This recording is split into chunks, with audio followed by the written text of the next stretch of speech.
Ya, silakan diturunkan tangannya. Akan mulai segera, kemudian saya mau share screen dulu.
Baik, apakah sudah terlihat slide saya?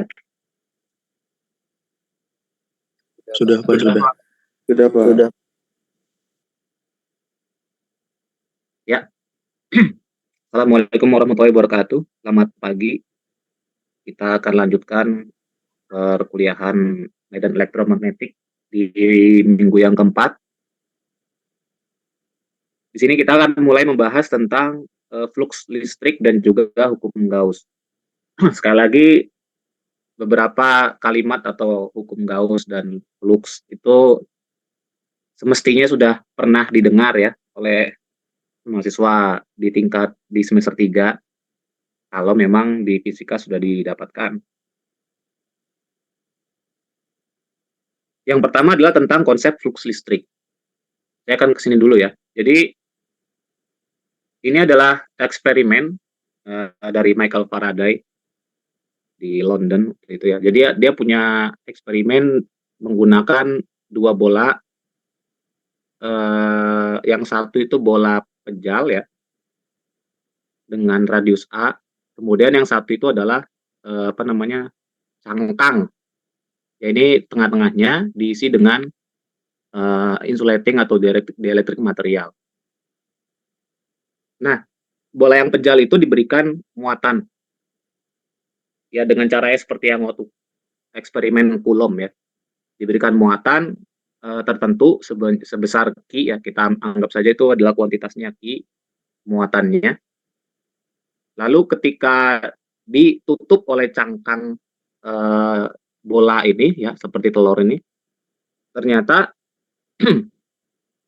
ada yang tadinya cangkang ini netral, kemudian menjadi terukur muatan sebaliknya.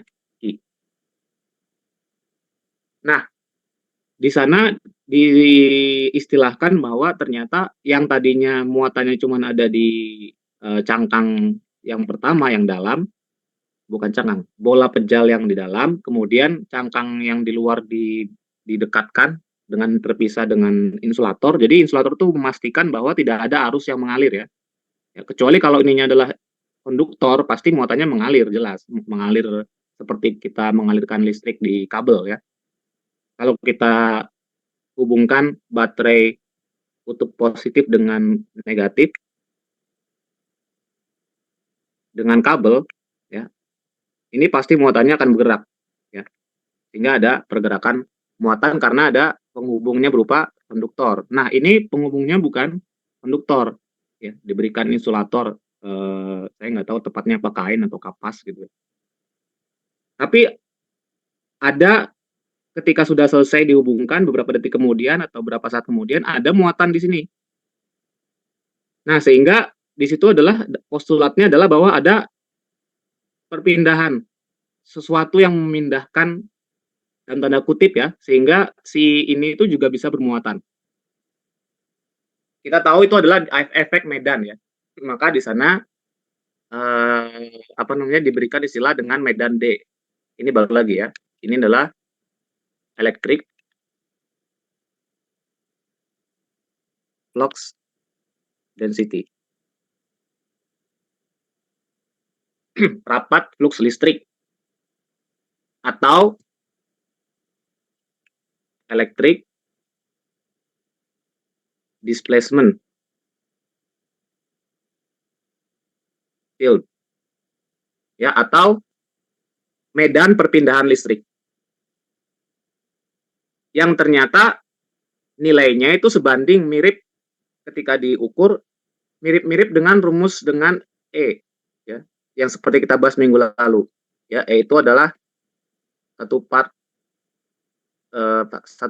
pi epsilon 0 dikalikan Q dikalikan di per R kuadrat dengan vektor jarak dari arah medan listrik tersebut. Ini hanya dibedakan dengan faktor epsilon 0 ya. Ini lihat jari-jarinya adalah R, kalau yang ini B, kemudian yang ini adalah A ya. Jadi ini ada relasinya antara hubungan medan listrik dengan medan perpindahan listrik atau rapat flux listrik. Ya, kalau nanti di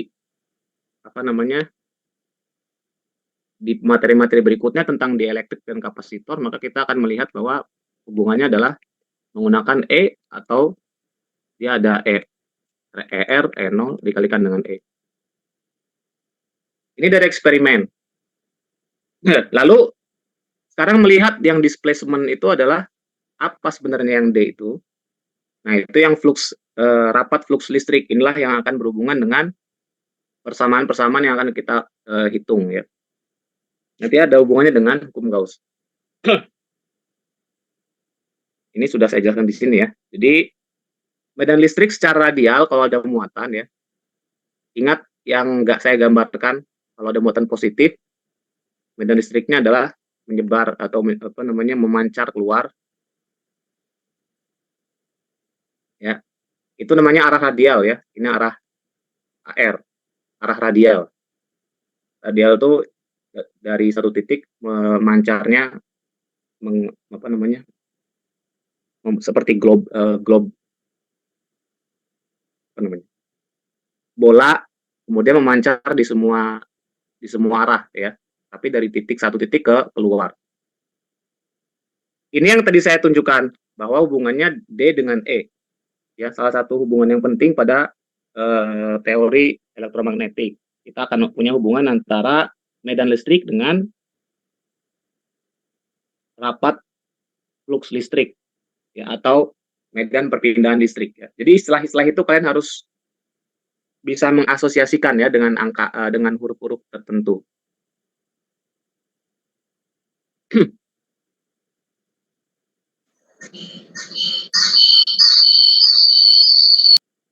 Ada yang mau tanya? Tadi ini ya, pencet.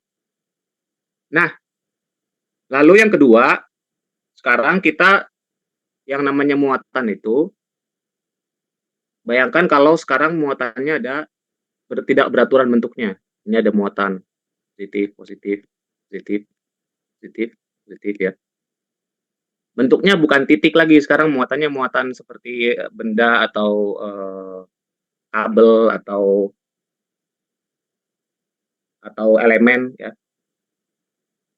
yang tidak bisa kita representasikan menjadi penjumlahan ki saja ya, karena dia bentuknya tidak beraturan. Maka ada satu konsep yang namanya rapat muatan. Rapat muatan. Kalau dia adalah volume, yaitu volume pejal seperti ini, kita definisikan rapat muatan itu adalah rho V, yaitu total muatannya dibagi dengan volumenya. Ya.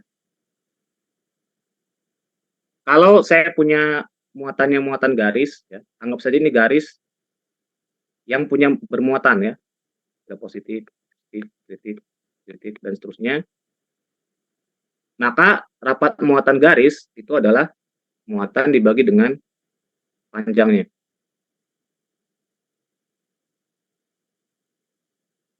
Kalau ada lempeng,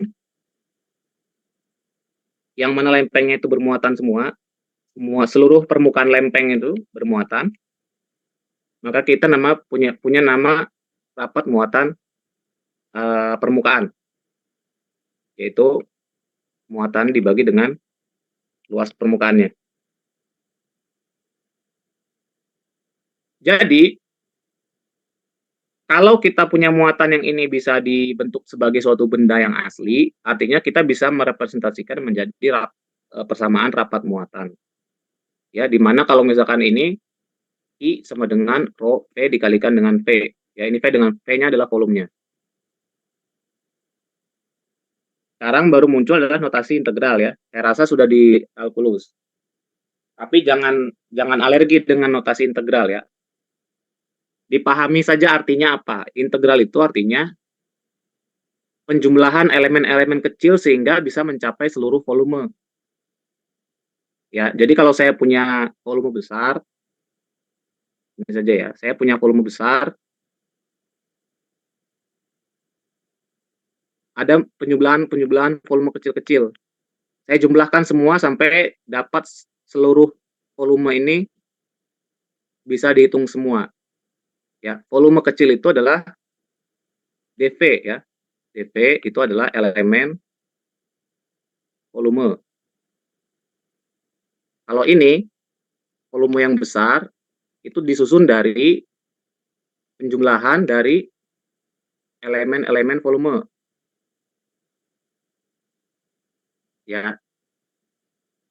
Jadi kalau kita mau dapat volume besar itu adalah menjumlahkan dari elemen kecil ditambah elemen kecil yang kedua, ditambah elemen kecil yang ketiga, elemen kecil yang keempat, dan seterusnya.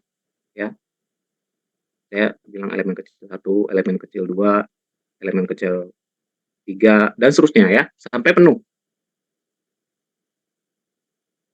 Kalau elemen kecilnya itu saya sangat kecil buatnya,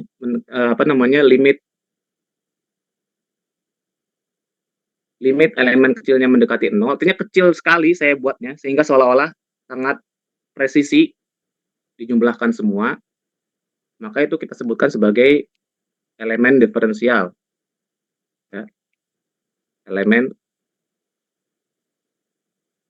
diferensial. Bagaimana cara menghitung volume dengan elemen diferensial? Ya, kita menggunakan integral. Integral dari dV. Ya. Integral itu artinya menjumlahkan semua elemen kecil. Sama seperti notasi yang seperti ini, tapi elemennya sangat kecil. Yaitu review balik untuk menunjukkan tentang kenapa Q yang ini berubah menjadi ini. Ya. Q yang ini adalah rapat muatan volume dikalikan dengan volumenya. Kalau volumenya itu kecil, ya, kecil-kecil sekali, mau kita agregatkan semuanya, maka kita bentuk dengan integral volume. Dari rapat volume dikalikan dengan elemen volume kecilnya. Seperti yang ini. Ya, sehingga bisa didapatkan kenapa persamaan yang ini berubah jadi begini. Kalau mencari D, maka dikalikan dengan epsilon 0. Ya. Yang ini dikalikan dengan epsilon 0. Epsilon 0-nya hilang. Sehingga menjadi integral dari log P dV dibagi 4pi R kuadrat dengan vektor arah R.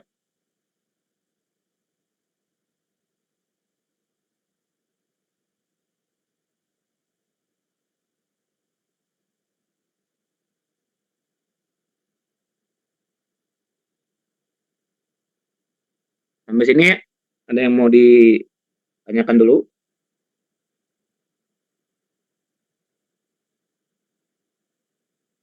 Jadi kita kenalkan ada dua, setelah ada E, medan listrik, sekarang ada D. Ya. D itu adalah rapat flux listrik atau medan perpindahan listrik. Dua hal itu sama ya.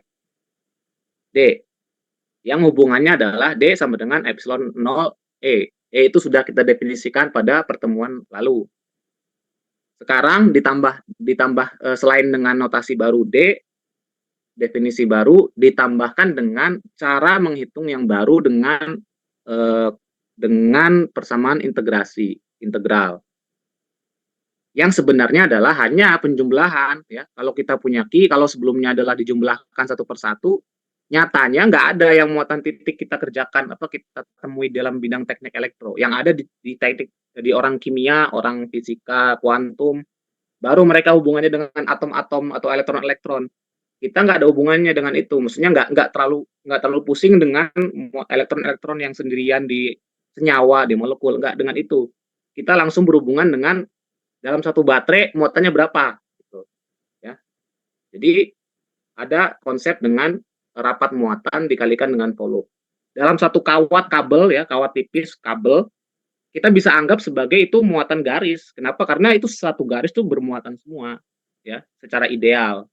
Sehingga perhitungannya bisa lebih sederhana. Jadi kalian kalau melihat integral itu bukan berarti bikin pusing, malah bikin sederhana untuk aplikasi. Ya. Kalau tidak ada notasi integral, malah makin rumit nanti kalau menggunakan muatan-muatan titik. Bayangkan harus menghitung semua titik di muatan titik di garis, muatan titik di kabel, muatan titik di baterai. Itu nggak praktikal ya, nanti ngitung-ngitungnya.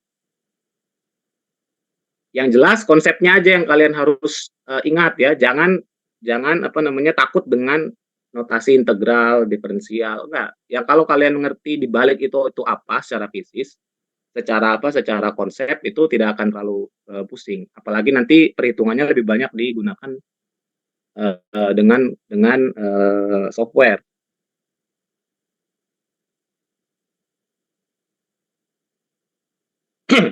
Oke, kalau tidak ada, kita masuk ke hukum Gauss. Ya, tadi sudah kita bahas tentang medan D, medan E, kemudian rapat muatan. Itu semua untuk cara kita dalam melakukan komputasi medan listrik atau medan perpindahan listrik dengan hukum Gauss.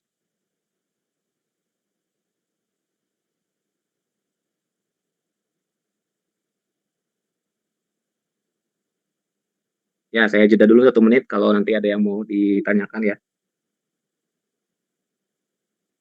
Karena kalau ininya belum tune atau belum nyambung, nanti kita masuk ke hukum Gauss-nya malah tambah hilang ini, tambah loss. Pikirannya makin hilang.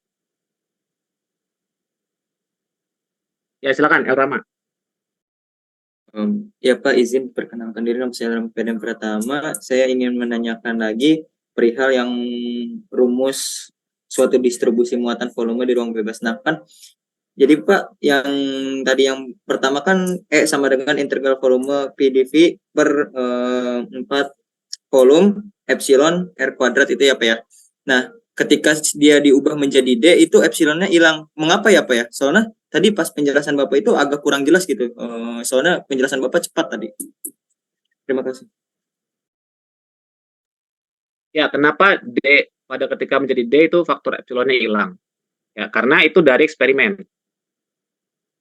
Dari sini ya. Nah, D itu dari eksperimen yang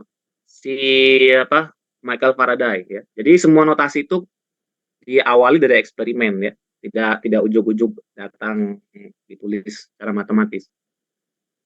Ketika Faraday itu membuat eksperimen seperti ini ya, satu bola diberi muatan I, kemudian diselubungi dengan insulator ya, yang biru ini adalah insulator.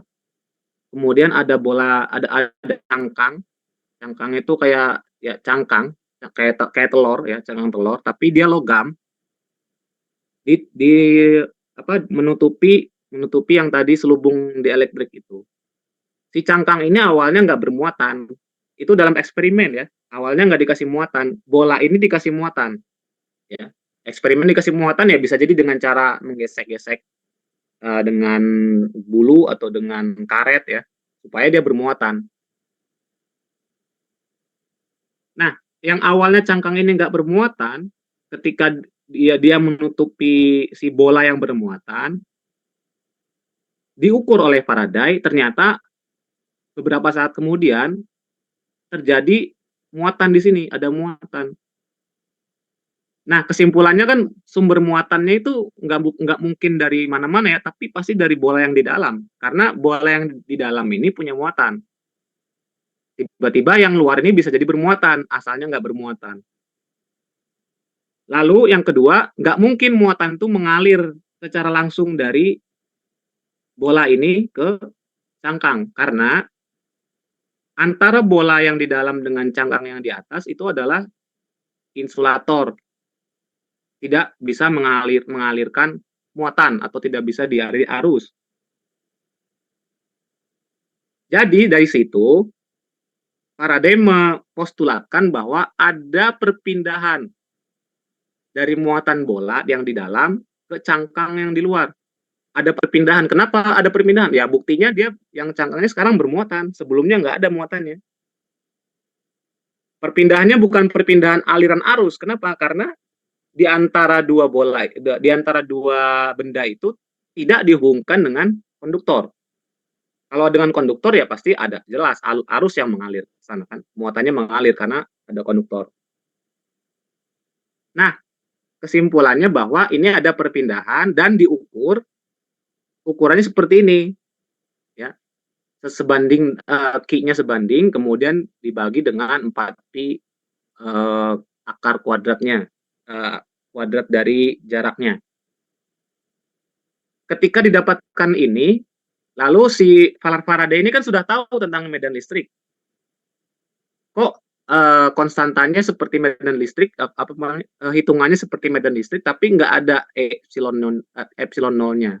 Karena si Faraday tahu kalau E itu adalah 1/4 pi epsilon nol R kuadrat dikalikan dengan Q.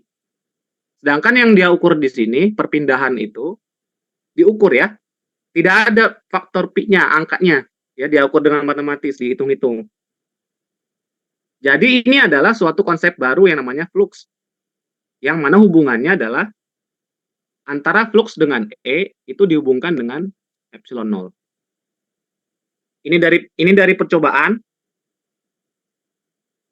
Ini juga dari percobaan. Dua percobaan yang fakta itu pasti bisa dihubungkan, nggak mungkin kontradiktif. Ya. Maka ini adalah notasi baru, ini yang berhubungan dengan notasi yang lama dengan faktor epsilon nol. Ya, itu dari dua eksperimen yang berbeda tentang dua konsep medan, walaupun masih sama-sama medan listrik, tapi dia dihubungkan dengan suatu konstanta dielektrik yang baru. Ya, bahwa itu ada hubungan antara medan perpindahan listrik dengan medan listrik. Atau hubungan antara rapat flux listrik dengan medan listrik. Ya, dua-duanya ini dipakai kalau kita sudah berhubungan dengan medium nanti, karena E ini adalah medium. Jadi yang biru ini nanti akan mempengaruhi berapa besarnya medan listrik atau flux listrik kalau kita punya medium seperti di kapasitor, baterai, kemudian di transistor vakum, transistor yang punya dielektrik, ya itu semua yang berhubungan dengan komponen listrik yang dia ambil dari konsep yang seperti ini. Baik ya, jadi yang ini itu adalah dari percobaan dan ini dari percobaan, dua-duanya digabungkan karena nggak mungkin kontradiktif. Ya, dua fakta tidak mungkin kontradiktif secara sains ya. Kalau faktanya itu diturunkan dengan eksperimen yang valid. Nah, sekarang hukum Gauss ya. Kayak lagi kita ketemu dengan integral lagi. Ya, kita gunanya sekarang menggunakan D seperti ini. Kenapa? Karena hubungannya hukum Gauss itu dengan flux. Ya. Sebelum ke sini, coba saya mau tambahkan dulu satu slide ya.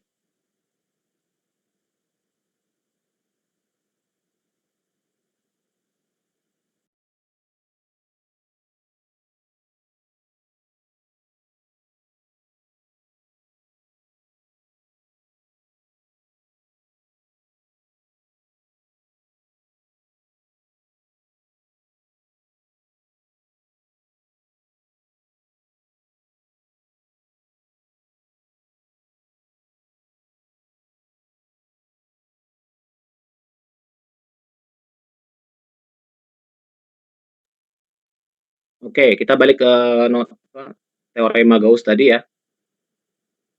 Bahwa flux listrik yang menembus permukaan tertutup sebanding dengan total muatan yang dilingkupi oleh oleh permukaan tersebut ya.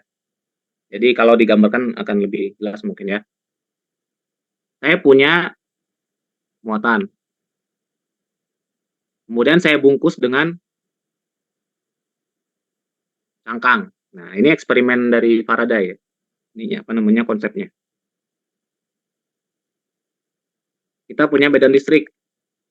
Kalau saya punya muatan titik, kita punya medan listrik yang menyebar keluar. Ini anggap seperti cangkang ya, jadi bukan satu dimensi, bukan dua dimensi, tapi tiga dimensi ya.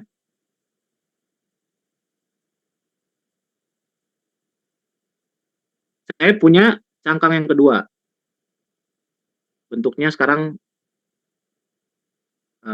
tidak beraturan.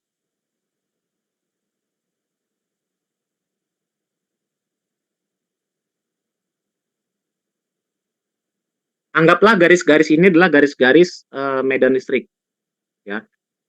Nanti flux listrik itu adalah D kali S, itu nanti hubungannya dengan dikalikan dengan permukaan. Oke. Atau kita anggap, jangan supaya biar nggak bingung, garis-garis ini aja, garis-garis medan lah. Ini permukaan 1, permukaan 2. Ya, S1 atau pakai A1 nggak apa-apa ya. Kalau ini misalkan garis-garisnya adalah begini, totalnya walaupun sebenarnya lebih banyak ya. Pertanyaannya adalah berapa total garis yang menembus S1, yang keluar dari S1? Ada berapa garisnya? Dia bisa jawab? Ada berapa garisnya?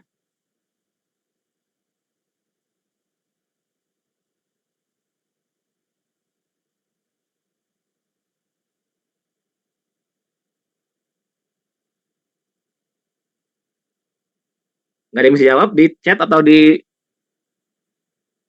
mic? Berapa? 8, Pak. Ya, 8. Kalau yang keluar dari S2, berapa?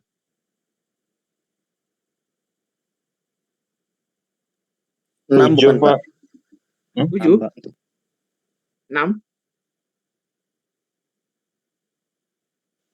Tetap 8 mungkin, Pak. 7 juga, Pak. Ya? 7 bukan, Pak?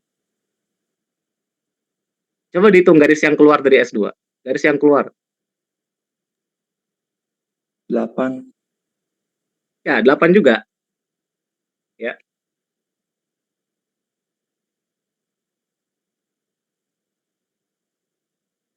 Yang keluar dari muatan dari permukaan S1, 8. Yang keluar dari muatan S2, 8. Ya, tapi bedanya adalah jadi garis-garisnya sama-sama 8. Semua yang keluar dari S1 maupun dari S2 sama dengan 8 juga. Muatan di dalam S1, muatan yang dilingkupi S1 itu adalah Q. Muatan yang dilingkupi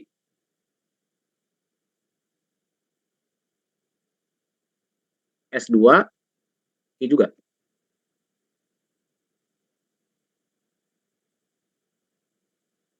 Nah, tapi bedanya adalah kalau saya ngambil garis 1 dan garis 2, ya ini anggap satu garis 2.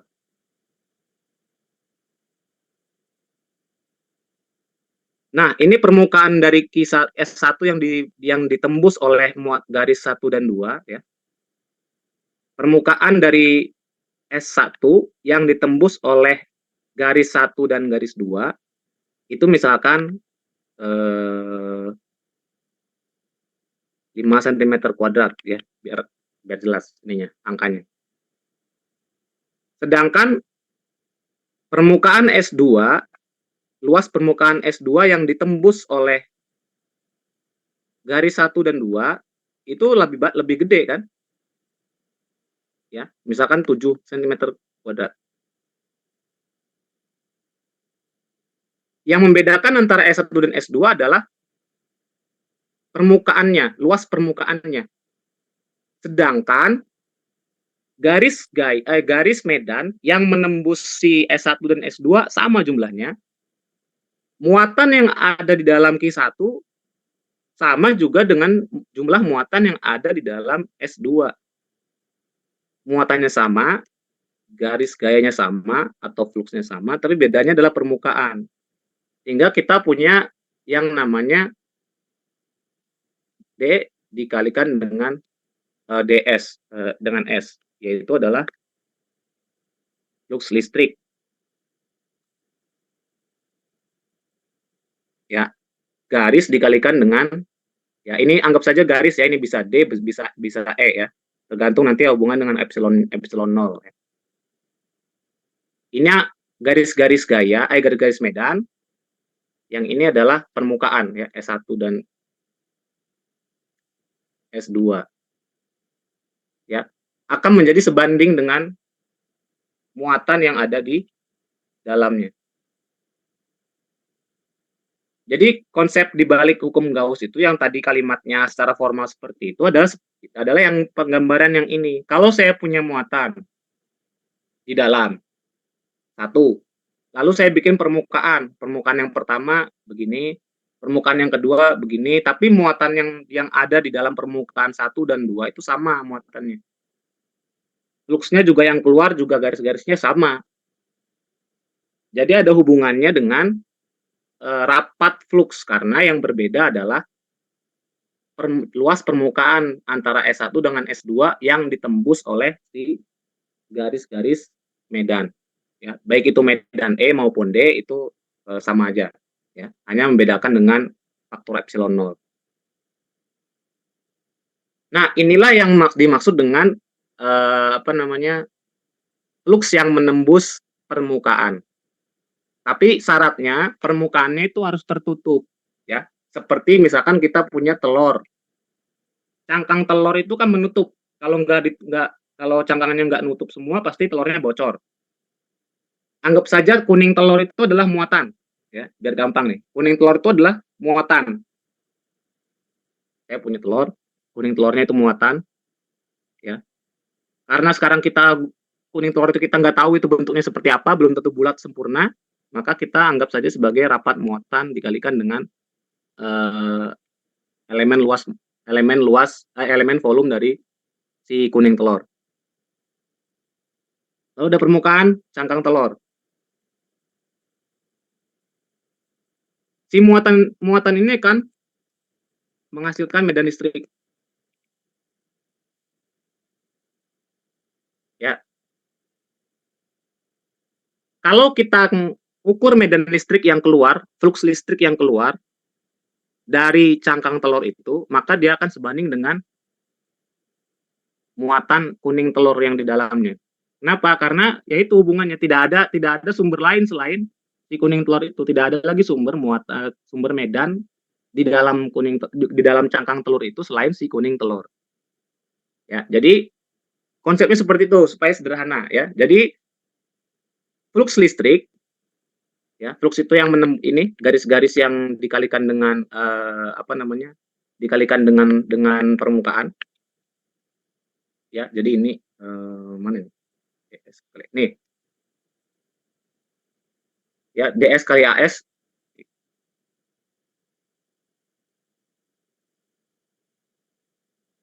Flux listrik itu adalah DS dikali AS ya. D itu adalah medan rapat flux listrik atau medan perpindahan listrik dikalikan dengan permukaan itu sebanding dengan muatan yang ada di dalam. Sehingga kalau kita mau muatan volume atau permukaannya itu adalah tidak beraturan, sekali lagi seperti yang konsep yang integral tadi. Ya. Kalau saya mau menghitung volume atau permukaan yang bentuknya nggak beraturan, itu lebih mudah dengan menggunakan notasi integral. Kalau dengan notasi penjumlahan poin, itu malah lebih rumit. Ya. Jadi, ini adalah flux yang menembus permukaan. Ini adalah permukaan ya.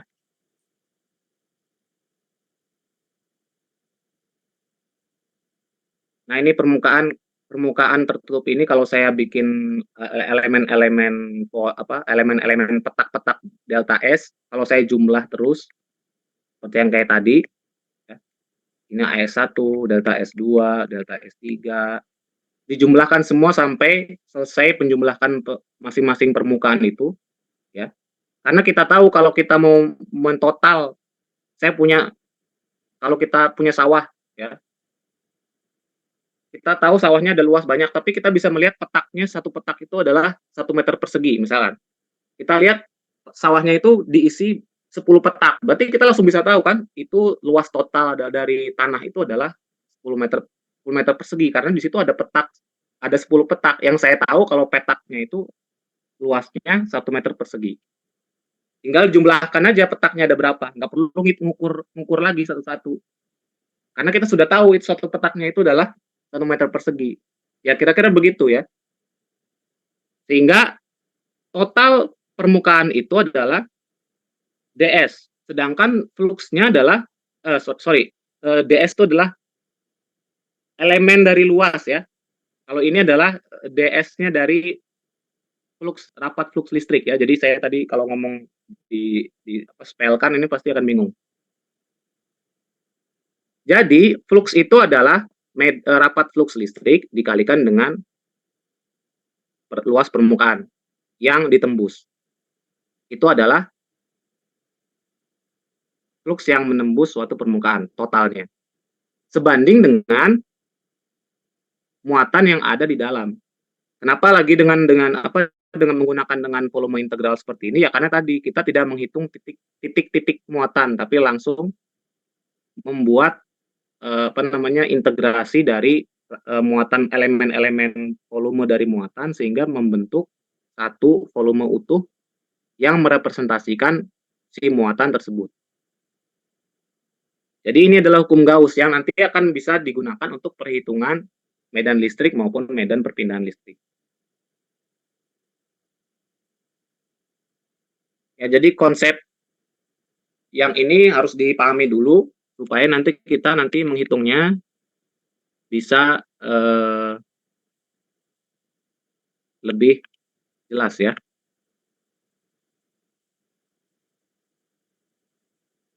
Jadi bisa saja kita bilang sebagai Q sama dengan flux yang menembus suatu permukaan totalnya di seluruh permukaan tersebut. Ya, ini notasinya. Notasinya itu adalah integral permukaan tertutup. Ya. Kemudian kalau itu sebanding dengan muatan yang dilingkupi oleh si permukaan tersebut.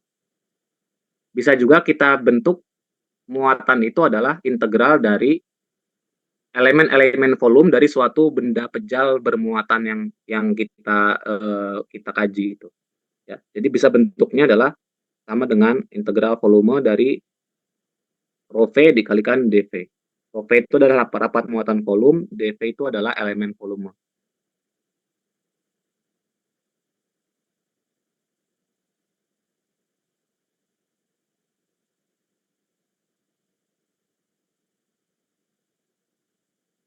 Kenapa sih begini bisa mempermudah perhitungan medan listrik? Ya kita lihat nanti ya.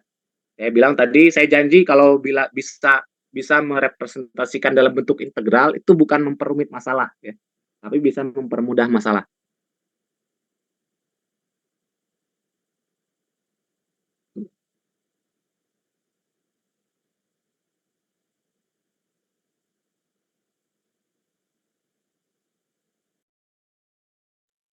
Ya sambil dicerna saya mau bikin satu slide lagi supaya bisa coret-coret ya.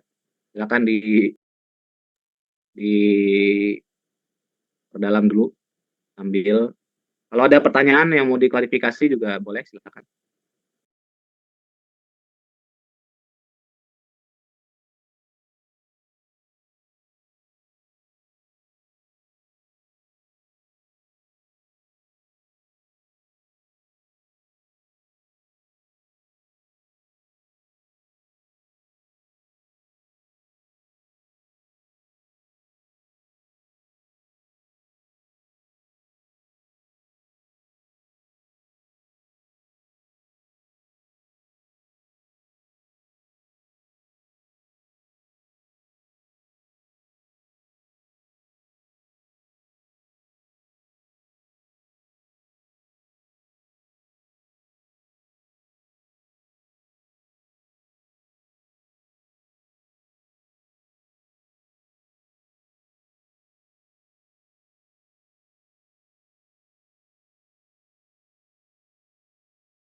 Oke, sekarang kita masuk ke contohnya ya.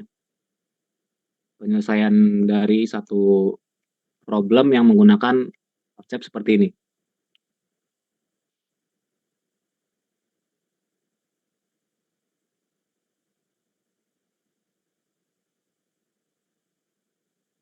Sebenarnya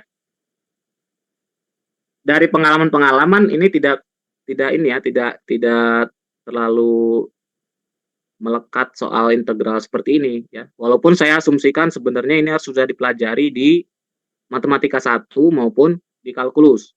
Ya, integral itu kan ada di kalkulus ya, kalkulus 2 kalau nggak salah. Sedangkan soal integral permukaan dan integral volume itu ada di matematika 1. Nah, tadi saya berapa kali kembali ke konsep-konsep supaya sedikit nyambung dengan perhitungan hukum Gauss karena hubungannya memang seperti ini ya. Contoh kasus pertama, saya punya muatan titik. Nah, ini muatan titik ya. Kemudian dilingkupi oleh suatu bola atau cangkang.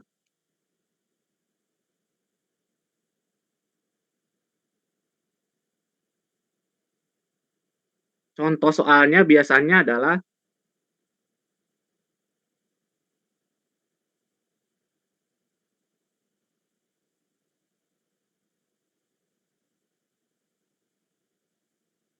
kalau saya tahu I, misalkan saya diketahui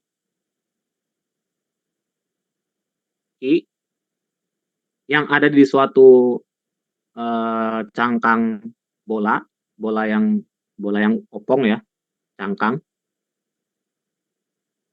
Maka berapa E-nya, medan listriknya? Kalau yang di kuliah sebelumnya itu kan kita hitung dengan cara melakukan perhitungan vektor ya. Ingat ya. Vektor apa namanya? Komponen vektornya, kemudian kita cari arah vektornya. Nah, sekarang gimana dengan menggunakan yang ini apakah bisa menjadi lebih sederhana atau enggak cara menghitungnya ya? Kita lihat. Saya tahu Q berapa E. Ya, E itu kan nanti muncul ya. Jadi kan tadi saya sudah bilang D sama dengan epsilon dikalikan E. Ada hubungannya itu, lihat ya. Yang kita gunakan untuk hukum Gauss adalah D, bukan yang E ya. Tapi nanti bisa balik ke ketika ditanya E, kita akan tinggal kalikan dengan epsilon 0.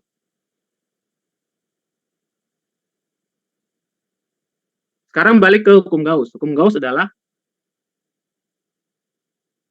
rapat flux listrik yang keluar dari suatu permukaan tertutup sebanding dengan muatan yang ada di dalam permukaan tertutup tersebut.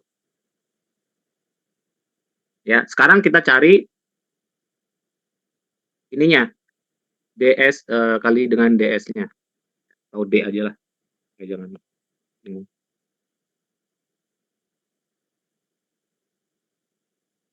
D.ds sama dengan Q. Ya. Dari penggambaran kita tentang muatan titik yang positif, itu arahnya ada arah keluar ya. Jadi menembus dari si cangkang tersebut ke arah keluar.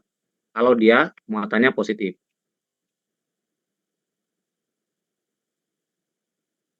D di sini sama, D di sini sama, D di sini sama. Kalau nilainya itu sama di semua titik ya. Jadi sumber di sini, kemudian kalau jaraknya adalah R ya, contoh R kuadrat, sorry bukan R kuadrat, R. Radiusnya adalah R, ya maka nilai D di sini sama dengan nilai D di sini, sama dengan nilai D di sini, sama dengan nilai D di sini ya. Karena variabelnya cuma R, R-nya sama, ya, R-nya sama. Karena D-nya konstan, ya, sesuatu yang konstan itu bisa keluar dari integral. Ya ini integral lagi, balik ke konsep integral. Ini konstan. Konstan itu konstanta di suatu integral adalah konstanta tersebut ya. Integral dari konstanta sama dengan konstanta. integral dari Cx dx sama dengan konstantanya keluar, integral x dx. Ya, jadi C sama dengan per 2 x kuadrat ya, kalau jadi matematis ya. Intinya saya mau mengatakan bahwa kalau saya tahu D ini konstan karena ini simetris, ya, jarak semua titik di cangkang itu adalah terhadap muatan di tengah itu adalah R sama semua, maka dia konstan D-nya. Kalau konstan, maka integral ini bisa di skip ya D-nya.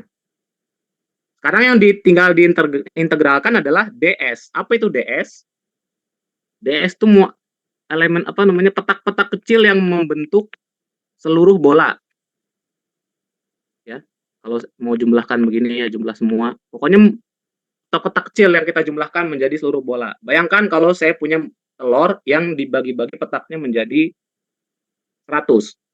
Kemudian dikasih tahu bahwa satu petak itu adalah 1 cm persegi, maka langsung gampang, oh ya udah 1 kali 100 luas permukaannya. Makanya itu mempermudah, saya katakan tadi ya. ds itu adalah, kalau kita menjumlahkan petak-petak ini adalah berarti dia adalah luas permukaan dari bola. Luas permukaan dari bola. Ya, berapa luas permukaan bola? Rumusnya? Luas permukaan bola. Ada yang bisa jawab? Saya punya bola dengan jari-jari R. Berapa luas permukaannya? 4 kali pi r kuadrat. Ya, 4 pi r kuadrat. Ya. D yang ini adalah 4 pi r kuadrat. Sama dengan I. Sehingga kita sudah punya ini, maka kita dapatkan D sama dengan I per 4 pi r kuadrat.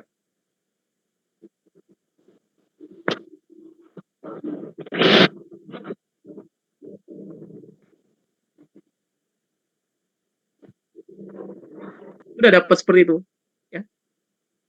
Jadi malah jadi nggak bikin susah ya dengan cara menghitung integral ini.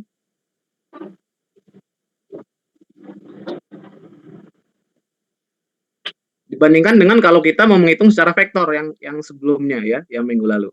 Itu nggak begini ya hitungannya, tapi walaupun ujung-ujungnya nanti sama hasil ininya, hasil apa namanya, kalkulasinya.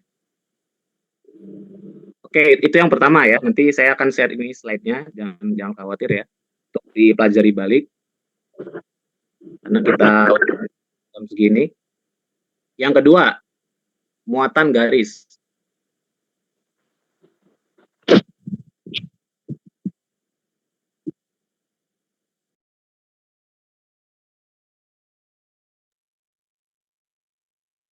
Saya sudah singgung yang tadi ya, bahwa saya punya kadang-kadang muatan itu bisa dalam bentuk garis. Seperti kawat. Kita anggap itu kawat bermuatan full, semua muatan ya. Yang ini jangan pusing dulu yang dengan yang sebelah kanan ya. Perhatikan dulu gambar sebelah kiri ya, supaya nanti yang sebelah kanan bisa menyusul. Saya punya muatan garis. Yang mana saya sudah katakan bahwa rapat muatan garis itu adalah rho L sama dengan muatan dibagi dengan panjangnya.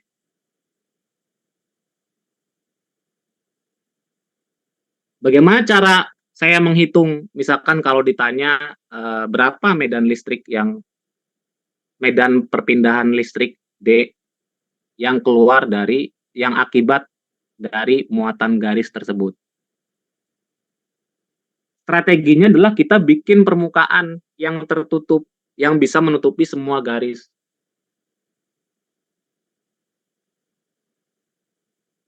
Kalau saya bikin bola, maka ini tidak menutupi semua garis. Karena beda jaraknya dari ke sini, beda jaraknya dengan yang ke sini, dengan yang dari sini ke sini. Ini kan garis ya. Ini D1, D2, D3 ini beda. Kalau kita bikin permukaan tertutupnya berupa bola. Yang bisa membuat jaraknya sama ke semua permukaan dari garis tersebut adalah permukaan silinder. Ya, yang silinder seperti ini. Sehingga jaraknya sama semua. Ya, silinder ke atas terus. Ini anggap saja garisnya garis infinite, dari atas ke bawah yang sangat panjang ya. Maka kita buat permukaannya adalah permukaan silinder.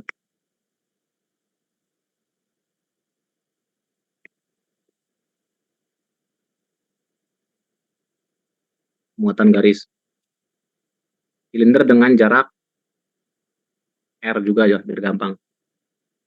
Dengan jari-jari R ya. Panjangnya ke atas L.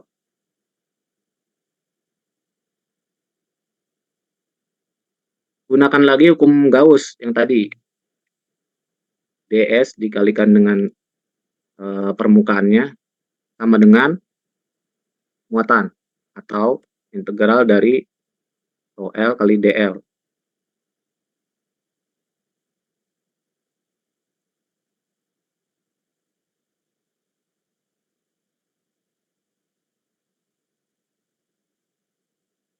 Muatan garis ini fluksnya sama ya, memancar keluar begini ya. Karena dia garis maka bukan radial ya, tapi keluarnya ke arah yang menembus dari permukaan silinder yang kita bayangkan ya. Kita buat permukaan silinder untuk mempermudah perhitungan. D, ini D, ini D, D ya.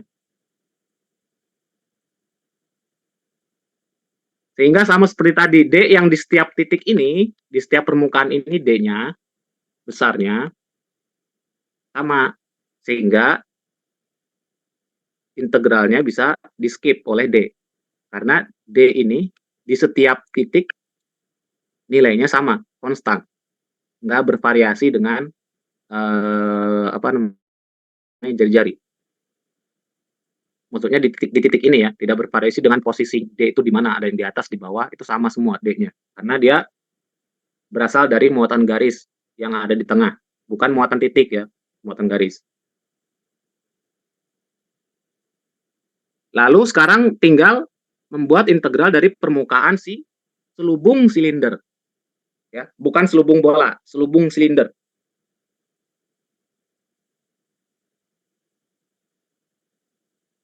Luas permukaan selubung silinder berapa? Ada yang bisa jawab? Luas permukaan dari selubung silinder.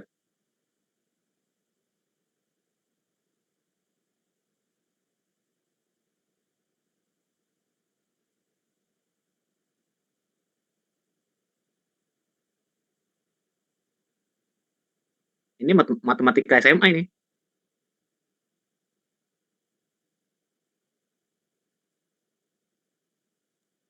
Dua kali pi RT bukan Pak? 2 kali pi RT. Kamu yakin jawab kan? Bukan nanya lagi kan? Iya Pak. Ya, sip. Kalau saya punya silinder kan ini kan, ininya adalah 2 pi R dikalikan dengan tingginya. Ya. Kan dibikin selubung. Sebenarnya dia kan persegi kan. Jadi luas permukaan selubung silinder adalah 2 pi R dikalikan dengan tinggi selubungnya, ya, yaitu L. D sama dengan Q. Sehingga D-nya itu adalah I per 2 pi R L.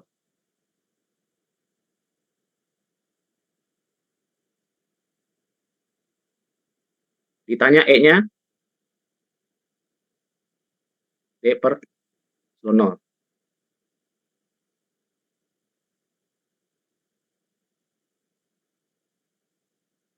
Sekarang kelihatan kan? Kita menghitung medan listrik dengan problem simetris seperti ini, ya, simetris bola, simetris silinder. Itu dengan menggunakan hukum Gauss yang notasinya lebih rumit dengan apa integral segala macam itu, ternyata cara menghitungnya menjadi lebih mudah menghitung medannya dibandingkan dengan kalau kita menghitung dengan vektor kemarin, ya, dengan vektor ax, ay, az mana, ya, per posisi. Pertama, kalau vektor itu adalah kita cuma bisa ngitung muatan titik. Bisa ngitung muatan yang garis bisa, tapi ya lihat aja ntar hitungannya banyak nanti, ya. Jadi kalau kita punya problem simetris, ya, kalian harus bayangkan nih, kalau saya punya garis, simetrisnya seperti apa? Oh ya, saya bungkus dengan silinder sehingga jarak antara si garis dengan permukaan silinder itu tetap, yaitu R. Di mana nanti di permukaan itu yang ditembus fluxnya nilainya sama semua. Sehingga nanti ketika bisa memasukkan ke hukum Gauss yang seperti ini, lebih mudah mendapatkan berapa medan yang kita cari atau berapa muatan yang kita cari tergantung pertanyaannya. Dari sini bisa menghitung D, bisa menghitung Q, bisa menghitung E. Variasi pertanyaannya seperti itu. Saya punya problem seperti ini, muatan garis, muatan titik. Bisa saya tanyakan berapa D-nya? Bisa. Bisa saya tanyakan berapa E-nya? Bisa. Bisa saya tanyakan berapa Q-nya? Bisa, ya. Tentu saja yang diketahui harus ada, ya. Kalau saya tanyakan D, berarti Q-nya harus diketahui.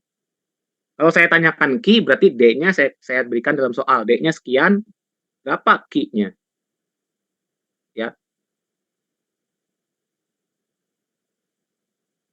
Baik. Jadi itulah gunanya hukum Gauss yang tampak kelihatan karena banyak integral, tapi kalau kita bisa pahami integral itu maknanya apa, sebenarnya itu bisa mempermudah perhitungan. Seperti contoh yang sudah saya tunjukkan 2 tadi, ya. Sebenarnya banyak contoh yang lain, tapi karena kita harus selesaikan untuk yang dipahami saja, ya. Jadi cukup 2 contoh muatan garis dan muatan titik. Kalau muatan titik kalian tahu simetrinya atau apa namanya permukaan simetrisnya adalah bola. Kalau ada muatan garis maka permukaan simetrisnya adalah silinder. Ya, pokoknya cari permukaan yang menutupi semua muatan. Karena kalau udah temu jenis permukaan yang menutupi muatan, itu kita bisa gunakan hukum Gauss. Yang dia bilang kalau electric flux yang menembus permukaan tertutup itu sebanding dengan muatan yang ada, yang dilingkupi atau yang ada di dalam permukaan tersebut. Oke. Ada yang mau tanyakan? Belum kita apa ini? Kita lanjutkan atau minggu depan aja lah. Ini minggu depan aja lah.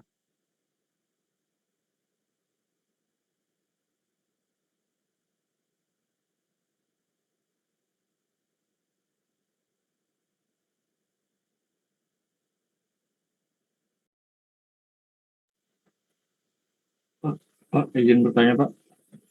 Ya, silakan.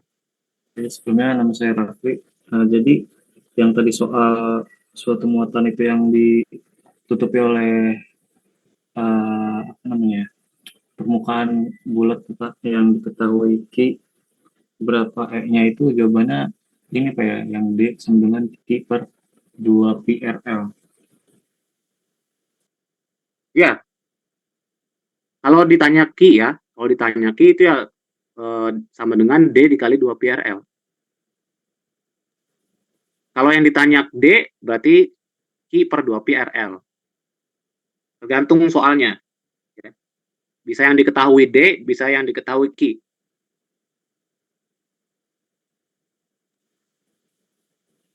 Baik Pak, terima kasih Pak.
Oke, saya tambahkan tadi saya klarifikasi ya. Yang tadi D sama dengan 2 pi R Q sama dengan 2 pi RL kali D itu kalau muatan garis. Kalau muatan titik itu yang ini ya, Q sama dengan D kali 4 pi R kuadrat. Karena tergantung jenis muatannya. Kalau muatan garis yang tadi, kalau muatan titik yang seperti ini. Ya, jadi nanti problemnya tergantung muatannya seperti apa, yang diketahui apa, yang ditanya apa.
Oke, kalau tidak ada, sekarang saya tanya kehadiran ya.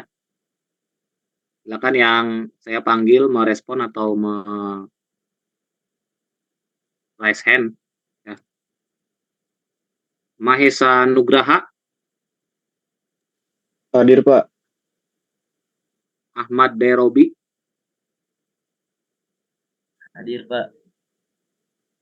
Rian Andriani, Hadir, Pak. Muhammad Iqbal Maulana, Hadir, Pak. Galang Dimas Pramudia, Hadir, Pak. Muhammad Syuhada, Hadir, Pak. Riko Albantani,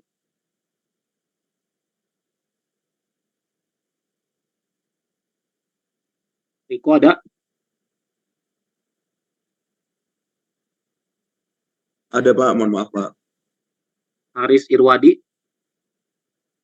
Hadir, Pak. Aditya Mitradana, Hadir, Pak. Anas Hafian Faizi, Hadir, Pak. Suges Gilang Pangestu, Hadir, Pak. Ferry Zulhan Anggara, Hadir, Pak. Rafli Maulana Heriadi, Hadir, Pak. Muhammad Rizky Nugraha, Hadir, Pak. Abi Abdul Karim,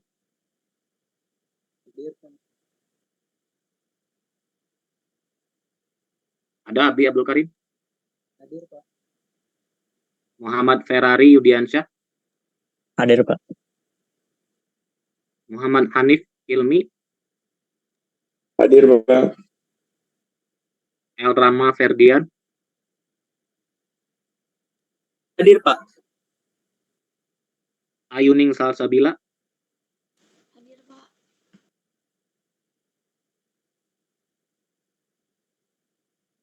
ada tadi Ayuning Salsabila, Hadir, Pak.